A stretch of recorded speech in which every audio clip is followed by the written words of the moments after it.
जो मैं लेके आ गया हूँ ना, ये द वाला नाम। द वाला नाम को आप अंग्रेजी में किस तरह लिखिएगा यही तो सीखना है। देखिए, ये जो द है, ये ज़ के लिए ज़ेड का प्रयोग होता है और ये जौ के लिए जे का प्रयोग होता है। ये तो सीखना है।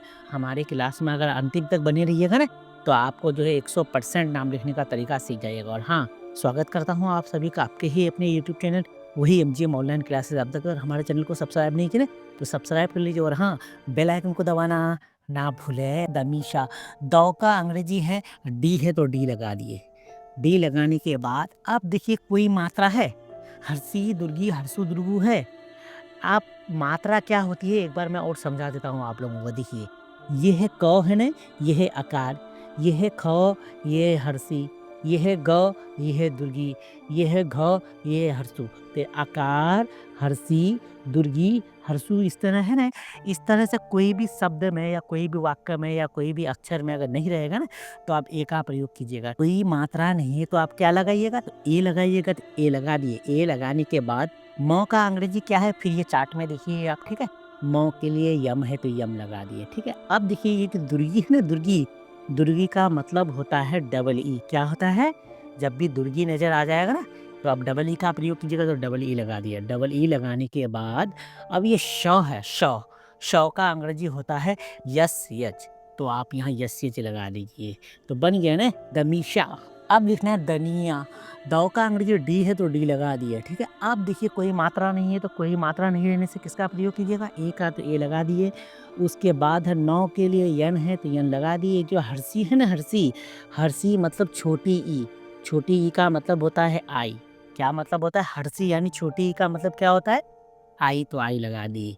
आई लगाने के बाद यो का अंग्रेजी आप फिर चार्ट में देखिएगा। तो यो का अंग्रेजी क्या है, वाई है तो वाई लगा दिए। और ये जो आकार है ना, आकार, आकार का मतलब होता है ए। तो ए लगा दिए। ए लगा दिए। क्या बनिया, लिखना है दरिया। दर को अलग लिखिए और या को अलग लिखिए। तो देखिए, दो का अंग्रेजी डी है तो डी लगा दिए। अब कोई मात्रा नहीं तो क्या लगाना है, तो ए लगाना है। तो ए लगा दिए। रो के लिए आर, बन गया दर। अब या को अलग लिखे तो यो के लिए क्या है, देखिए यो के लिए वाई है तो वाई लगा दिए।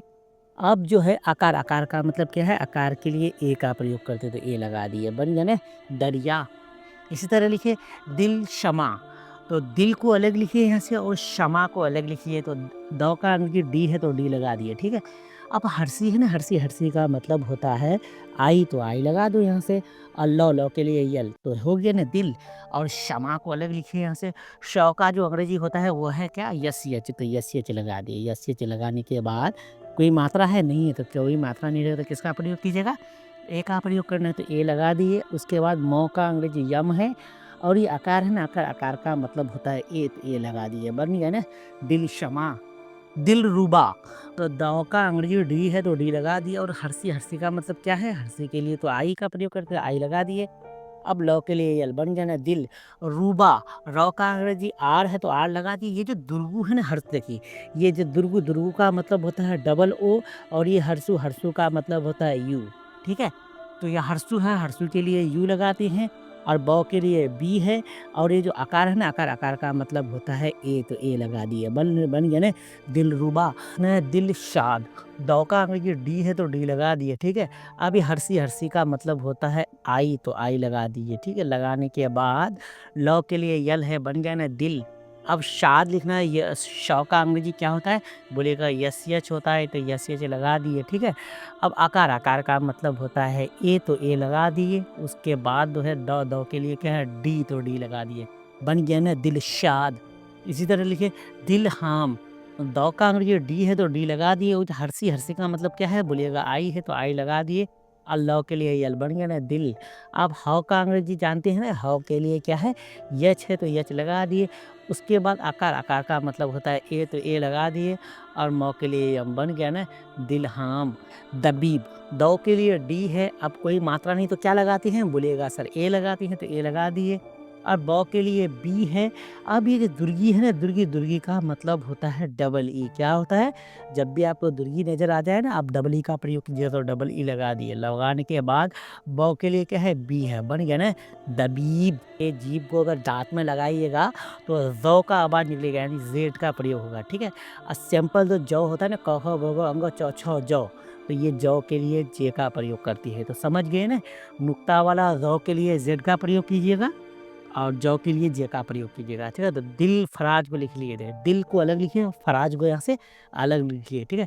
तो दौ के लिए डी है। अब ये हर्षी है ना, हर्षी, हर्षी का मतलब होता है आई, तो आई लगा दिए, ठीक है। अब लौ के लिए यल बन गया ना दिल। अब फराज लिखना है, फ का अंग्रेजी आप देखिए यफ, तो यफ लगा दिए। अब देखिए फराज, तो कोई मात्रा है तो ए, और रौ के लिए आर, आकार के लिए क्या है, आकार के लिए ए, और जौ के लिए जौ है, जौ के लिए जेड, बढ़िया है। दिल फराज, जौ के लिए डी है। अब ये हर्षी के लिए तो पता है आप सभी को, हर्षी के लिए क्या है, आई है, और लौ के लिए यल, बढ़ गया ना दिल। आप लिख रहे हैं नवाज, नौ के लिए आप देखिएगा तो यन है, तो यन लगा दिए। अब देखिए कोई मात्रा है तो ए लगा दिए। अब वो के लिए आप जो प्रयोग करते हैं वी या डब्लू का प्रयोग करते हैं, तो इसमें जो करना है डब्लू का प्रयोग, तो डब्लू लगा दिए। अब आकार के लिए ए, और ये दो है, जौ नहीं है, ये जौ है, नुक्ता वाला जौ है, तो जौ के लिए जेड, बन गया ना दिल नवाज। ये सीरीज आप लोगों को मिलती रहेगी, इसके लिए करना पड़ेगा चैनल को सब्सक्राइब, और हाँ बेल आइकन को दबाना ना भूलें।